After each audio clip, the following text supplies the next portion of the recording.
Good morning. Welcome to the Police 911 and Fire Department Committee.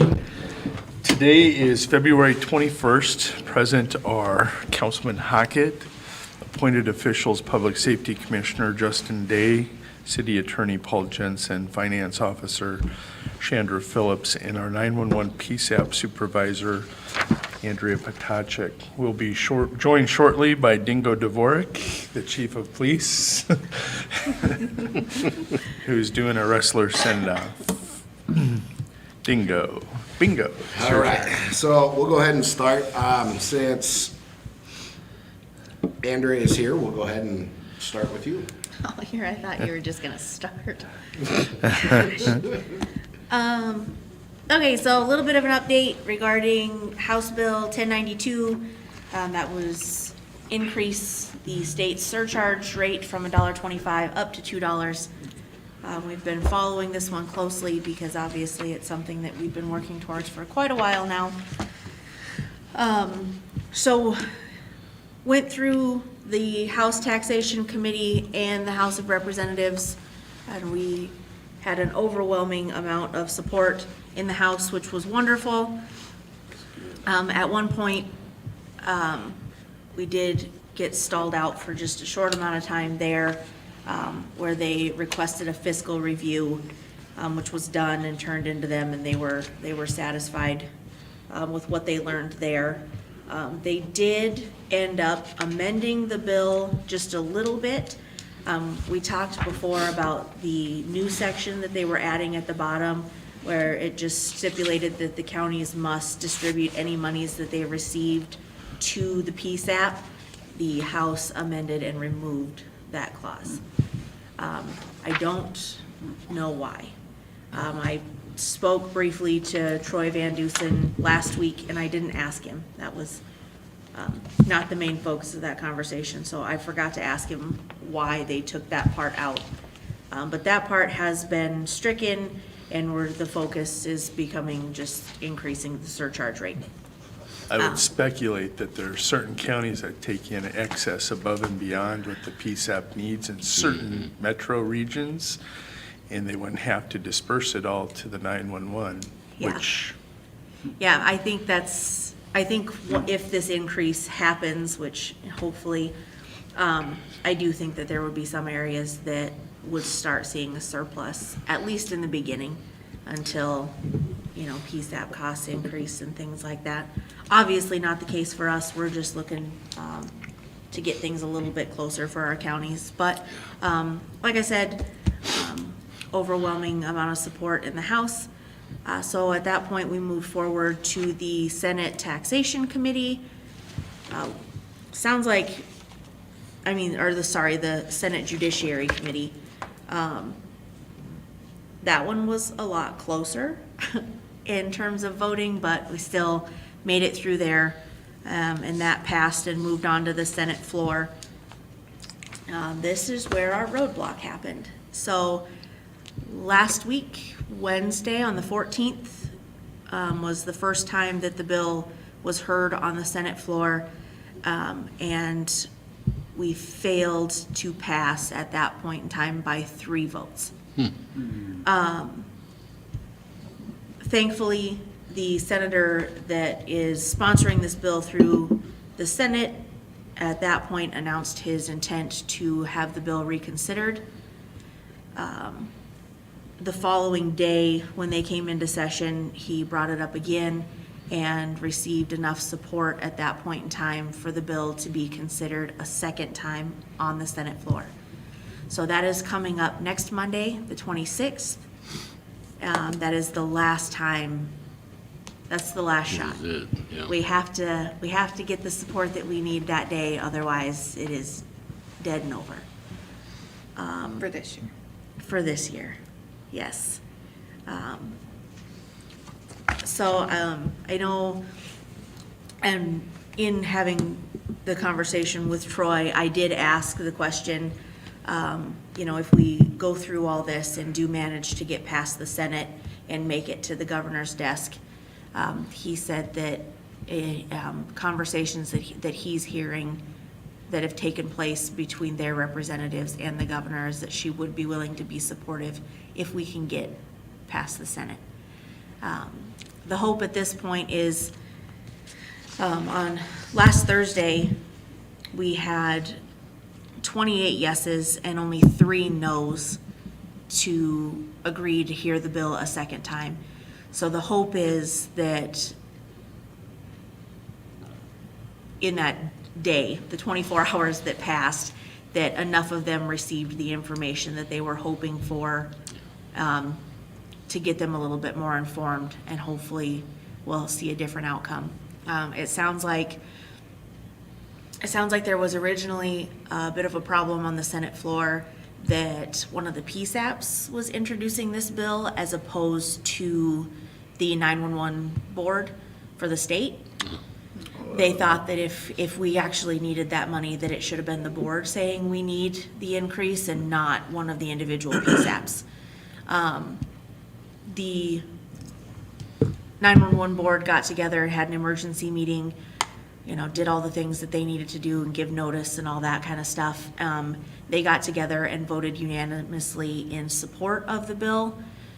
Sounds like prior to that point, they were told by people above them that they were to stay neutral. When the talks first started, they were told not to take a stance, didn't need to oppose, but also did not need to support. At that point in time, when that was the hurdle that the Senate was having, they got together and voted unanimously to support and drafted a letter that was then submitted to the Senate. Conversation was that maybe everybody didn't get a chance to see that letter prior to the vote on the 14th, and then maybe that changed a little bit by the 15th. So the hope is that we are going to see the support that we need. Just going over the voting results and stuff from the 14th and 15th, Sioux Falls Metro had some work to put in.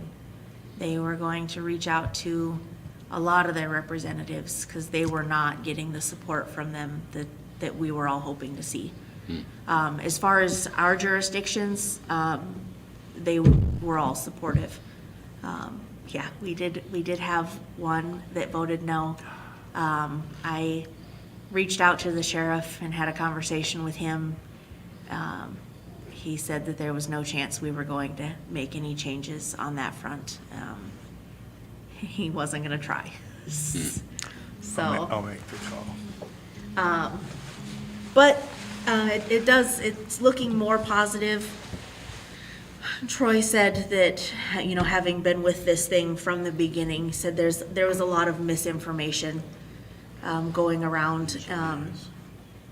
And so the hope was that if some of these PSAP administrators could reach out to their representatives and try to, even the ones that are voting yes, if there's any questions that any of the administrators can answer, that everybody was on board with trying to help out and do that.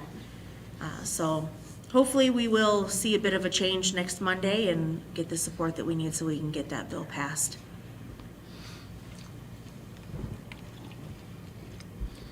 So the reason I was given on why they struck out that second portion is because there are certain things that federally these counties are required to have in order to be able to always communicate. So if it said that all funds had to go to paying the PSAP, then where were they supposed to have the funds to update their equipment? And that was the rebuttal that they gave on why they took it out. So for now, they just would like it a little more clear, but they were hoping to get at least the update pushed through. And then come back next year with a little bit better clarification on that. Yeah, and I've started going through and educating myself on the rest of this section in the SDCL regarding the 911 funds. Most of it was already stuff that we were aware of, but there are some sections and stuff that I haven't seen that have been referenced through this process. So yeah, we'll continue to educate myself so that hopefully we get past this part and then the conversation continues from there. yeah, it's, hopefully we can get there. It's looking a little bit better. I was glad that the support was there to reconsider, at least, and so we'll get one more shot next week.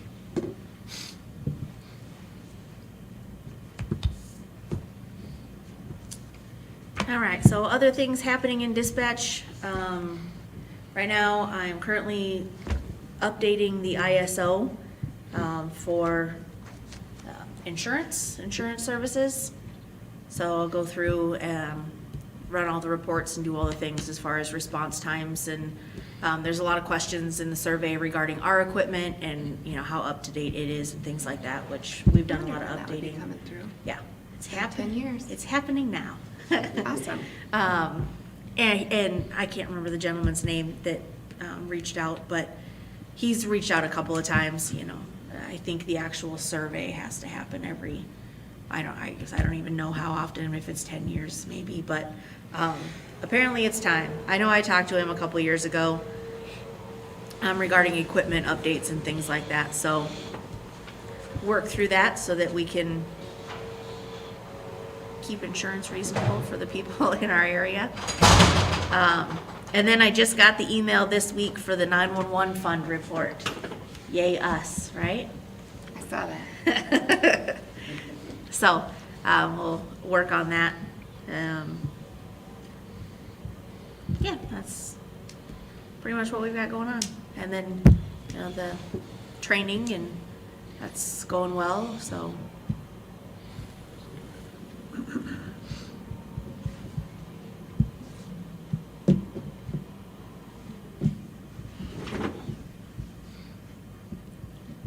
Questions?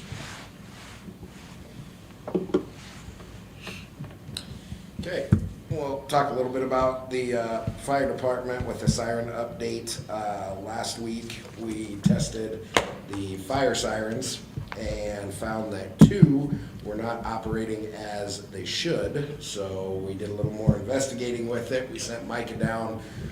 He always starts with certain things, the most, I guess, easy things to check first, and found that the one siren, the batteries, that's our problem there. The other siren, the battery tested good, so he called Adam from our siren company, and then Adam kind of walks him through a little more in-depth things. You know, took some pictures while he was there, sent them over to Adam. Adam was kind of looking at things. While the batteries tested good, they were, at some point when they were replaced with just a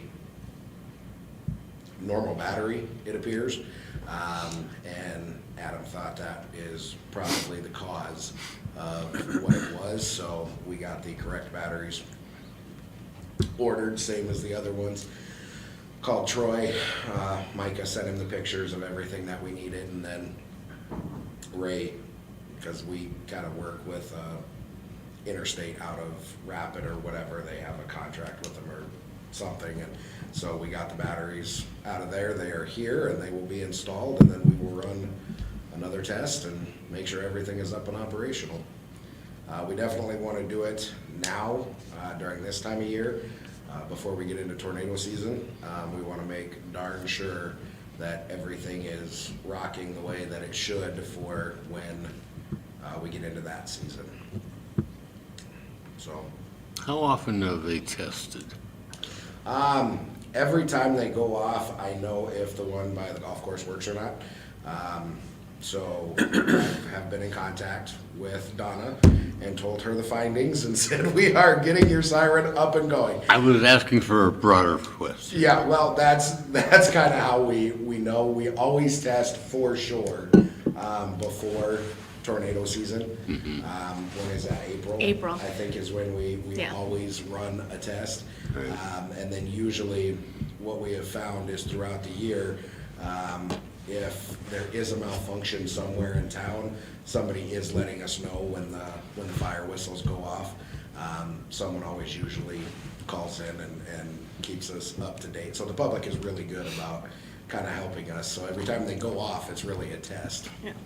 We've asked the officers too, depending on where they're at, when we let them know that we're getting ready to page out the fire department, if they know that they're near one, to kind of be mindful of, obviously they have places to be at that point in time, but, to kind of be mindful of, and they've let us know in the past if they feel like one, maybe it went off, but maybe it didn't, and then we can do some testing. We talked about it last year, the state kind of stopped doing the statewide siren testing and stuff in April, but they do still do like a weather week, and so we'll make sure that we advertise and all that. And that's nice, because then at that point in time, we can test the storm siren itself. It goes off longer than the fire siren.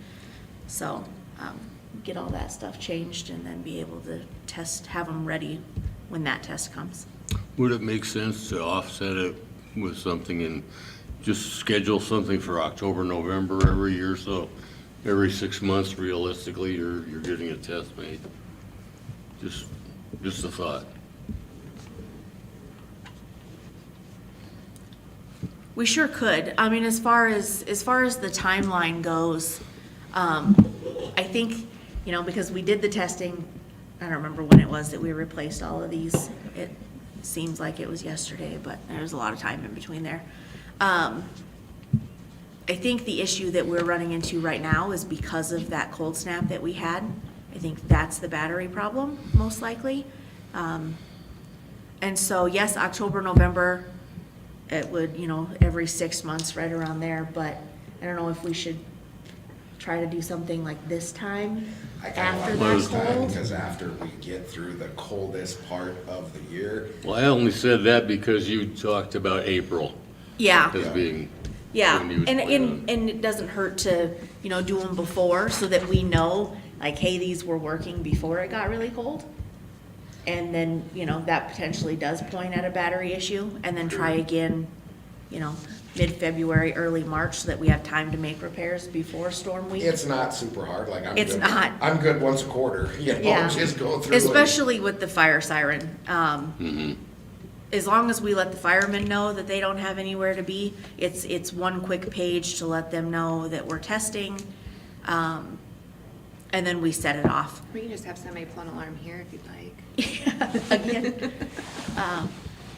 It's not a hard thing to do. The storm siren is obviously in April, where we have to Sure. notify the public and everything else, because it doesn't matter if there's not a cloud in the sky at that point. There is a tornado somewhere if we set that siren off. So, I'm probably not the only one. I'm sure there are people in the public. How many do we have around town? 6. It's 6. That's what I thought. Yep, and when we do testing, we make sure that there is somebody at each one. It used to be that we tried to run between, you had Oh, yeah. 2 people that would try to run between 3 of them and make sure they tried to get there before. But we have recently made sure that there's somebody at each one sitting there for the full cycle to make sure that it does run the whole way through. So yeah, I mean, I'm not opposed to adding a quarterly, and I'm sure Jason wouldn't mind.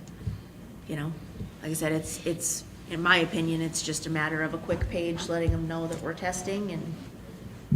Well, I don't know how often you've really had any mechanical problems other than the occasional battery.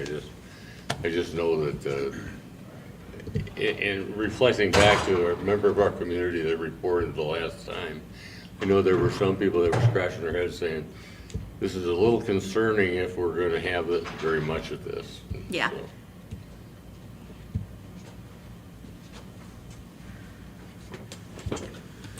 And then, until Mark gets here, we can kind of go over that. A lot of it is just kind of a repeat of last night with Officer Fitzgerald. Is currently in week 12 at LET. And then he will graduate with his cert on March 1st. Had the taser training and recertification on March 5th. And then the Feeding South Dakota. The last one we did in February, that was held up at the high school. The next one is planned for March 1st. Not sure what the weather conditions will be like, so not sure if it's going to be down at the 4-H grounds again or if it will be up at the high school again there. We'll just kind of let the public know as it gets closer. someone usually calls us and tells us we're gonna do it here or here, and Did we you get a go. lot of phone calls that day?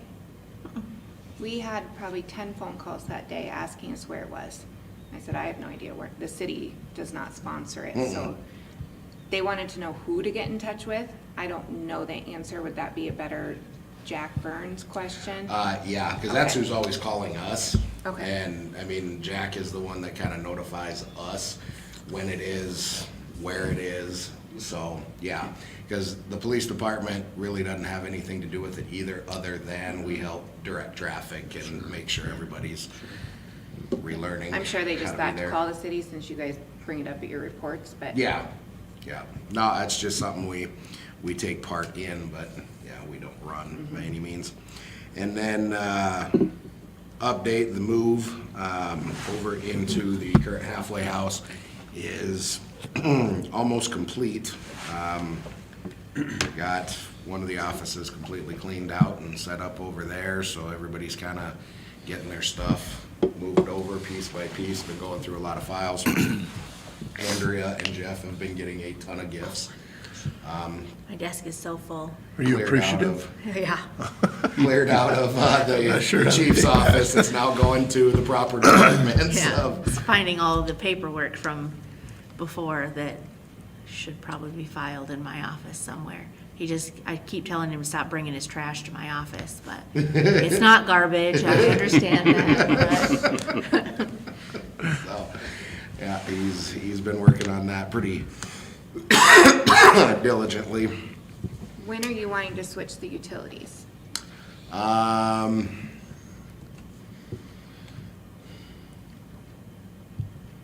Probably once the move is completely done. Now they're kind of moving all the stuff piece by piece over from the officer's office. They got the LT office pretty well moved out. Chief's office is completely moved out, and then they're working on the officers, so possibly next month. It may be a month after that when we get to the utility part. Well, it needs to be like the first of the month, because that's ultimately. Yeah, I know, when we that's what I submit, mean, so I'll let you know if it's going to be for the first of next month or the month after. So, yep. Are we utilizing the southwest wing for storage? That's the next piece. Gotcha. Now, once they kind of get over into that west part of the halfway house, then the jail is going to start with their moving up into jail, and Andrea will then kind of start transitioning up to where the PD was, and then they're gonna go get all that stuff out of the east part of the halfway house and start transitioning all of that over into that southwest corner there and start Very good. putting everything in there. Because that was part of it too, because, right now, everything is so intertwined. So it's kind of a piece by piece move. They're starting with the offices. Then what they're gonna do is currently where our gear room is, where all of our uniforms Yeah. and tools and that kind of stuff, then that's gonna go over. Because they keep kind of cleaning offices out the way they need to be, getting them set up, then moving in. So that's kind of why the process has taken us just a little bit longer, because they want to do it in a way that makes sense and is the most productive to continue to work and still know where everything's at. That's kind of important. It does help coinciding with finishing up our inventory as well, because we're looking at everything as it goes over, so Be happy. smile. I'm happy.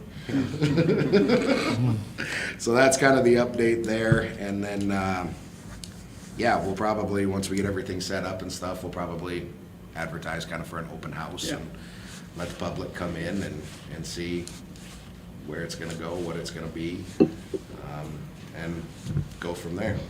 And there Just he in is. time. It's over. We just You finished. missed it. I missed what? I gave your report too, because you weren't here yet, so I couldn't stall long enough. I talked as long as I could, I'm sorry. She did well. Apologize. Being late. Where do we leave off? Anything? Just kind of told them how everything is getting moved over and Okay. the transition, so. So let me ask this question operationally. Last night, we were informed by Public Works, all the 20-mile-an-hour signs are down. Are you guys were informed about that, and you guys have briefed your I was officers? last night. Yeah, and he informed me. Perfect. I've heard through the grapevine that they were being pulled, so I already knew prior, so. Officers are all up to date with the 25 and the different school zones and everything? Yeah, well, they're up to date, it's gonna be 25, but now we'll let them know, okay, we're strictly gonna enforce that now that all the signs are down. So, Are they working on stop signs in there? No, they're waiting for final Yeah, draft. yeah, I went through. Okay. all four. Okay, I've asked them to, they asked me to hold up, I'm gonna hold up for you, okay. to allow you, Troy and Justin to finish that definition of where the stop signs and the yield signs are, and once that's done. I'm just glad to know this so I understand where we're at in the process, but yeah, that's good.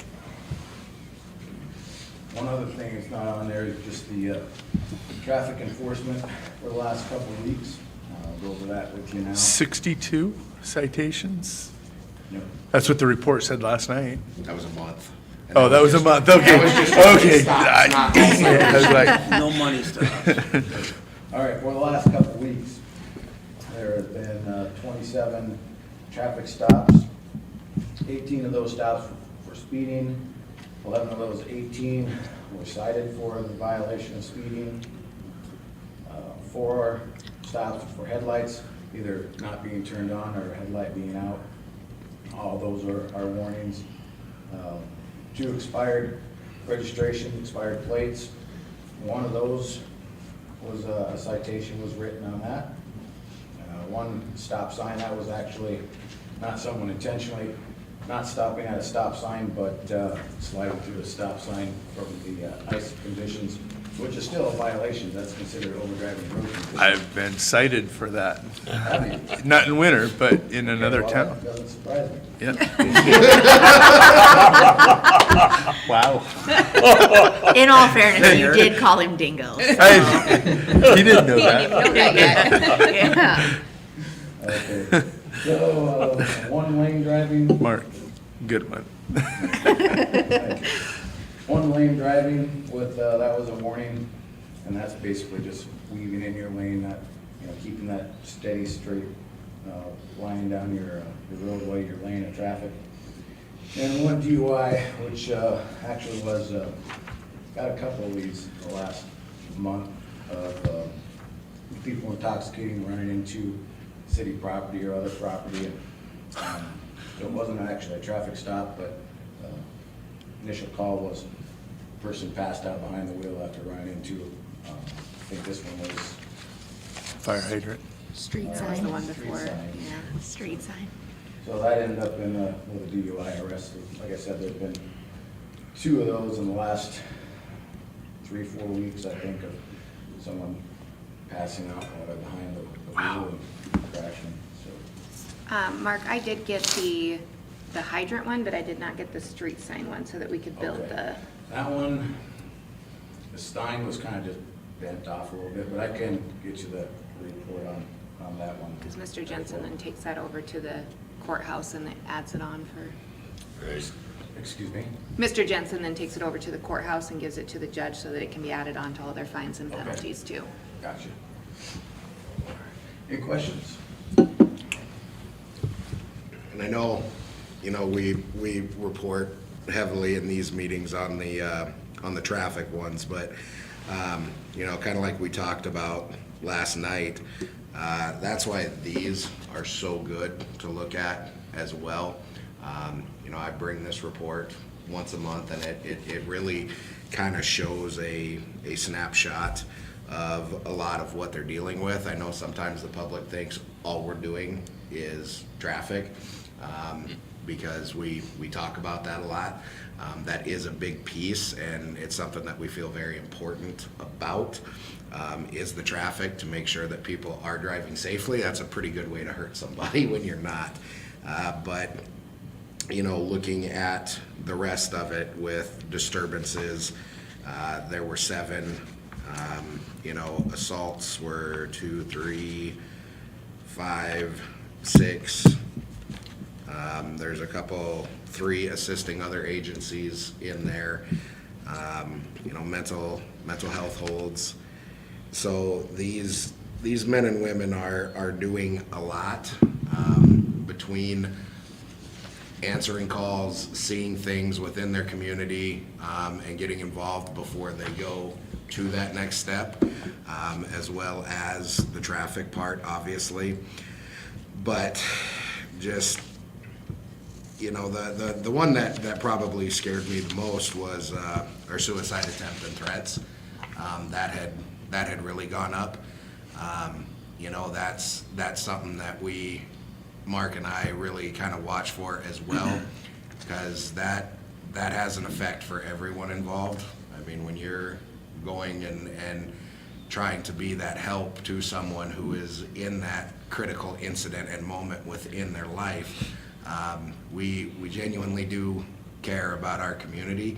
And so we're not just out there to hand out speeding tickets. That is a part of our job and what we do, but the overarching theme is truly that protect and serve. So, yeah, just that's kind of the nice part with this report that you guys get as well. Between the welfare checks, 10 of them, yeah, you can kind of just look through there and truly see what's going on. Because sometimes it seems like we kind of get stuck in our world, if that makes sense. You don't really know what's going on in the world around you. Sometimes you don't notice that person right next to you and how they are hurting and what they're going through. So that is something that our force takes very seriously. They are trying to get involved in some of these situations before it turns into a successful attempt or something like that. I don't know, the hires that Mark has been making as of late really seem to understand the community-oriented policing aspect of what this agency is trying to do, and they've really kind of become part of this community, and they really try to answer the call. Yep. And it's something that we don't want our officers to bounce from one call to the next, get something done as quickly as possible and move on. We want our officers to spend time with the people they're interacting with, understand their issues. They may be something minor that it was initially called into, but to the PD but we want our officers digging deeper into what the actual root of the problem is and help resolve that, or else it's just a continuing issue of these minor calls that may lead into something bigger. But if we could kind of nip it in the butt on our first call, then that helps down the road. So it does take more time than in the past. Of like, for example, when I was a new officer, you wanted to get one thing done, handled, and move on to the next. Throughout my career, I've learned to repeat questions. People may get irritated with you repeating questions to them, but the more you ask, the more details you're going to get. You're going to find what the true issue is. And so our calls, you see, traffic stops at 27. Well, you guys are out there a lot. Should be more than that. But when you go to all these other smaller calls, it may only be a 2-page report, but there's a lot more interaction going on with that call when you're in that person-to-person phase. So, yeah, we do a lot more work, time with the people we interact with than what most people will realize. So, And Mark, that's a hallmark of community policing, right there. It is. Spending time with the people, they understand what's going on. But like for your officers, it become critically evident again over in Burnsville, what happened over in Burnsville, Minnesota, just south of Minneapolis. The awareness level, you guys, your officers have to, they can't be lulled into like a pre-sleep, you know what I mean? When they have the badge on, they gotta pay attention. They've gotta be aware of their surroundings. You know, you get some loser that lured, he wanted to kill as many cops as he could up there in Burnsville. That was his whole intent, was to lure the cops there, that domestic, and kill as many cops. That element's out there. That's an element's out there, and that's something that you people wearing a badge, you guys understand that risk. But a lot of people, the public, they don't understand what, you know, what's out there. Complacency will get you killed. Yes, that's what I was saying, complacency. And I'd like to ask the public, when they do call us, there are some people that just say, send an officer down to so-and-so address. Dispatch tries to ask them why we were needed there. Some people refuse, just don't want to tell us, don't know why. It's their own, maybe they feel like someone's listening and they shouldn't be, Yeah. or whatnot. But that is one of the, Scariest. say scary calls, but those are the calls where you're, okay, what am I walking into? Am I gonna be walking into, bullets flying at me? So, those are the calls, all right, make sure my vest is zipped up tight and gear is ready to go. So those are calls that I'm kinda apprehensive, okay, what am I getting into? Had this call at this location before, what I do? All these scenarios are running through your mind, and you try to convey that to new officers. Okay, when you're on the way to your call, think about these situations, every situation you've dealt with in the past, how you handled it. No call's gonna be the same, but you could pick up on or take things you've learned in the past and put it towards the call you're going into. Okay, it's at this location, I better park down the street, come through the alley or whatnot. So there's a lot of thought process that goes into a call before you even get there. And when you don't have any information, people refuse to or don't want to give information over the phone to dispatch. That makes it that much tougher. So I'd ask the public, when they do call the police department, give as much information. Try not to withhold any information from dispatch, because that's very important to us and how we respond. And I will tell you, dispatch is really the front line. The officers are the ones walking in, but dispatch is the one taking those calls. And I don't know if anybody has heard that dispatch call. It kind of became an internet thing, but the gal called in and she was being held captive, and it was an extremely violent situation. And the dispatcher picked up on that because she couldn't say what was going on. She was trying to order a pizza, and the dispatcher picked up and realized the severity of this situation, and the dispatcher just went, okay, is he still there? And the person goes, yep, okay. Pepperoni if he's got a gun. Yep, pepperoni sounds good. And just started going in on this, and that was that information that then was relayed to the officers going into there. So we do understand sometimes the public is not able to tell us everything that is going on, because you kind of alluded to it, Mark. Sometimes they can't because someone is trying to get to their phone, someone has allowed someone to make, domestic violence calls are the most dangerous call that an officer will ever go on, because that is supposed to be your castle, supposed to be your safe place, and that is the moment of the most chaos in your life in that moment. Every domestic violence call that we go on has weapons. Every house I've ever been to has knives and forks and everything else. So when you walk into these, people's lives are truly in a way that they're not used to handling. The other thing that people sometimes forget, I think, is that on your domestic violence calls especially, and that is that the perpetrator, if that's the right word, is usually actively involved in preventing the victim from giving accurate information on the phone in the first place. Yep. And that is why, Brad asked that question last night. Do we always send two officers? Always. And the answer is yes. Everybody's kind of moving towards that situation because of just that. Yep. There has to be separation there. They have to feel safe. Okay, now we're here. It's not going to continue, kind of thing. And that's a lot of what I think the general public doesn't truly understand. That's kind of why I say we kind of get trapped in our own world sometimes. We don't realize all the rest of the stuff that's going on right around us, and that's where, you know, these men and women and dispatch, they truly volunteer every day to be the protectors and service people of their communities.